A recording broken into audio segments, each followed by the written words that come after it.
Sebagai lembaga pengawas di tanah air, Ombudsman mengingatkan masyarakat Sumatera Selatan untuk melaporkan jika ada petugas BPN yang melakukan pungli terkait program PTSL yang kini mulai digulirkan di Sumatera Selatan. Pemerintah melalui Badan Pertahanan Nasional tengah menjalankan program pembuatan sertifikat tanah secara gratis atau PTSL. Program ini dilakukan secara gratis agar masyarakat dapat melegalkan tanahnya secara gratis. Ombudsman RI Sumatera Selatan mengingatkan masyarakat agar melaporkan ke Ombudsman jika ada pihak yang meminta bayaran di luar ketentuan karena hal tersebut merupakan upaya pungutan liar atau pungli. Dikatakan Kepala Perwakilan Ombudsman RI Sumatera Selatan, M. Adrian Agustian, sesuai keputusan 4 Menteri jika program PTSL ini dilakukan secara gratis, namun tetap diberikan kelonggaran atau boleh memungut biaya. Namun besaran biaya yang diperbolehkan dipungut tersebut maksimal Rp200.000. Jika diminta lebih maka tindakan tersebut sudah di luar prosedur yang ada.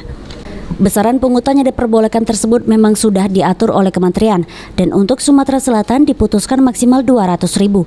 Jika lebih maka sudah dikategorikan pungli dan bisa dipidanakan. Program PTSL ini adalah program langsung dari Presiden Jokowi kita dan ini adalah merupakan program nasional. Tentu harus kita sukseskan.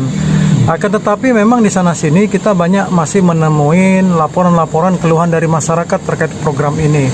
Sebagaimana yang kita ketahui, kesepakatan 3 Menteri bahwa Sumatera Selatan ini biaya maksimal yang masih boleh dipungut kepada masyarakat itu Rp200.000. Di beberapa daerah kami temuin bahkan ada yang cuma Rp150.000, ada yang bahkan digratiskan tetap. Tetapi tidak jauh beda juga, ternyata banyak di beberapa daerah yang memungut uang jauh lebih besar dari situ. Ada yang memungut Rp500.000, ada yang memungut Rp1 juta, Rp1,5 juta sampai Rp2,5 juta, bahkan lebih seperti itu.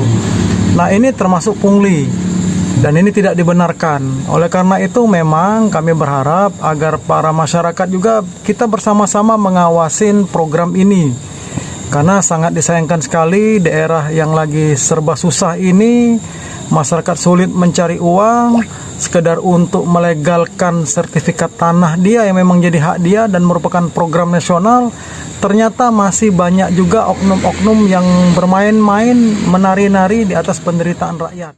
Ombudsman sendiri akan ikut memantau proses program PTSL itu sendiri dengan tujuan agar tak menyalahi prosedur atau maladministrasi yang dapat merugikan masyarakat. Ari Pranikapal TV.